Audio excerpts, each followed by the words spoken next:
Good morning, everyone. Tim from Timber Visions here. So today we're going to talk about what you want to do every 8 to 10 hours with your tractor, especially if you have a loader. So when you get your tractor, you should get owner's manuals for the loader, like I have here, as well as for your tractor. If you did not get one of those, contact your dealer. If you bought a used tractor, you might have to dig around online and try to find one, but you are gonna want an owner's manual for your tractor and loader, because there's a maintenance schedule for these things. So for this daily or 10 hours, I mean, these are designed to work 8 to 10 hour days, right? So most people don't put that many hours on in a day. Some people do. You know, if you're using this thing as a business and you're putting in the whole day, then you're gonna want to do this daily. I've had this thing for like 3 weeks and I just hit 10 hours today. I work after my regular job with this. I work on my days off with this. I don't put in a full day of running this tractor. I use it when I need it, and then I don't. So anyway, I hit 10 hours. So there's some things you need to do. So with the loader, we want to grease it. And in your owner's manual, it will show you every place in this diagram up here, every place that you're supposed to grease. So that's what I'm going to do today. I'm going to grease. So they're pretty easy to spot. They have these nice little coverage so you don't break the zerk off, but there's 1, 2, 3, 4, 5, 6, 7, 8 per side. So that's what we're going to do. We're going to grease all of those, and I like to take a shop rag like this and clean all the dirt and stuff off before I go ahead and do it. And I'm not going to bore you guys with all of that. I'm going to put you on time lapse while I'm doing this.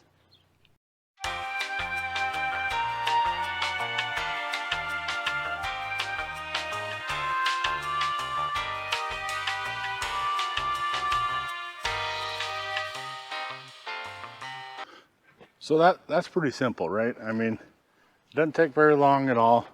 And what it does is it saves these bushings from wear.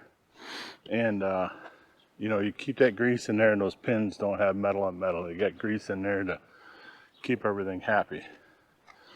And the next thing we're going to do is we're going to torque these wheel bolts and lug nuts. So each tire has 2 lug nuts, and the rest of them are bolts.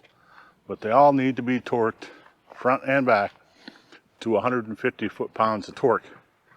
And then what we're going to do is we're going to make marks on each one with a paint stick, just a reference mark, so that we know if it starts to turn a little bit, those 2 marks will come out of line with each other, because it'll be on the nut or the bolt and the rim. So I'll be able to just walk by and see if one's coming loose. I don't know how many times I see people on forums and Facebook groups showing pictures of how these have come loose, and they, for some reason, blame the tractor manufacturer for it. I've seen it on Kubota, I've seen it on Coyote, because I'm a member of forums for both. And John Deere, same thing. You can't blame things that happen to your tractor that you should be checking on the manufacturer. I'm sorry, you can't. When you first get it, you should probably do it right away. You should probably just do this right away. And I put 10 hours on and haven't done it. I have been watching them though. I have been looking at them, run my finger, test them all, make sure they're not loose. But that's not actual torque specification, it's just checking for loose. But I'm gonna get them torqued now and then paint stick them. So all I have to do is walk by and look. And it's probably not a bad idea to do your loader bolts also. but I'm not going to get to that today. I only have so much time. So I'm going to do the lug nuts and lug bolts and get them marked. So I don't have to worry about that anymore. Okay, so it's a 24 millimeter socket. And then I have this set to 150 foot-pounds. We're just going to go make sure that these are all good.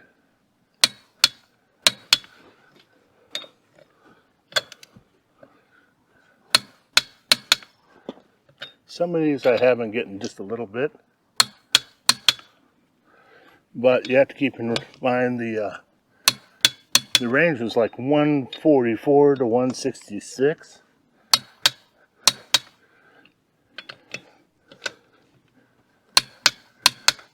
All right. So this one I've gotten torqued. I think there's like two that I got just a little bit of a turn. Now I'm going to paint stick them. Unfortunately, my paint stick is a little shot, dry, however you want to put it. So until I get a new one, I'm going to just go ahead and use a Sharpie. So come up here, make a line, kind of like that. Just a reference line.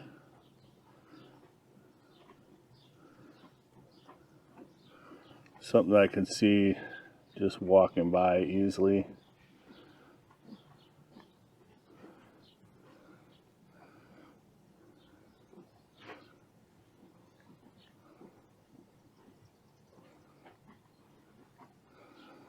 Anything's better than nothing.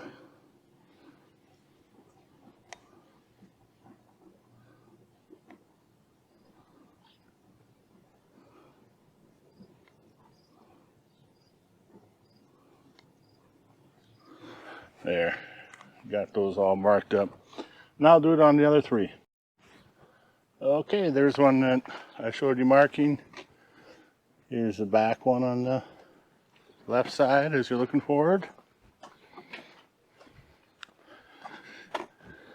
The other back one.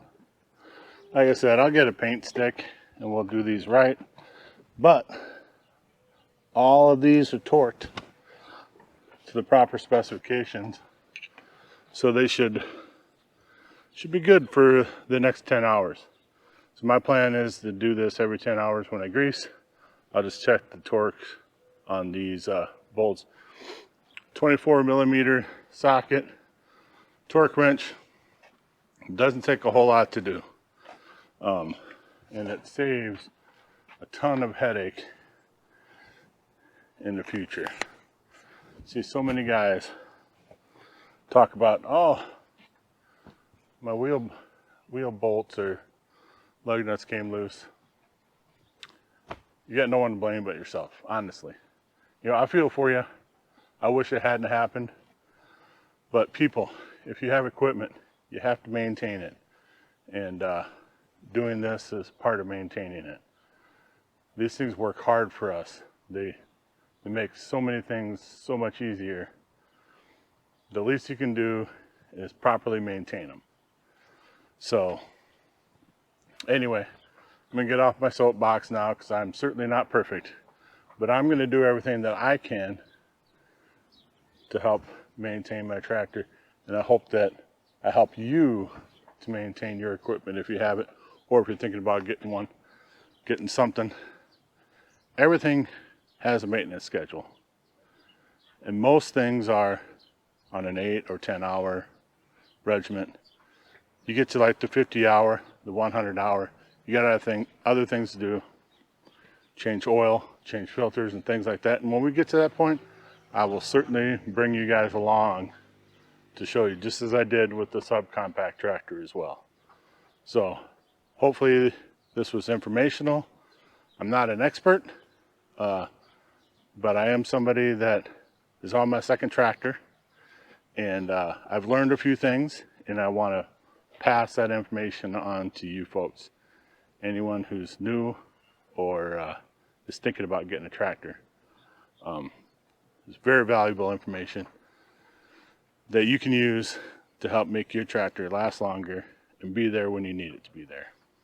So, until next time, be safe, brothers and sisters.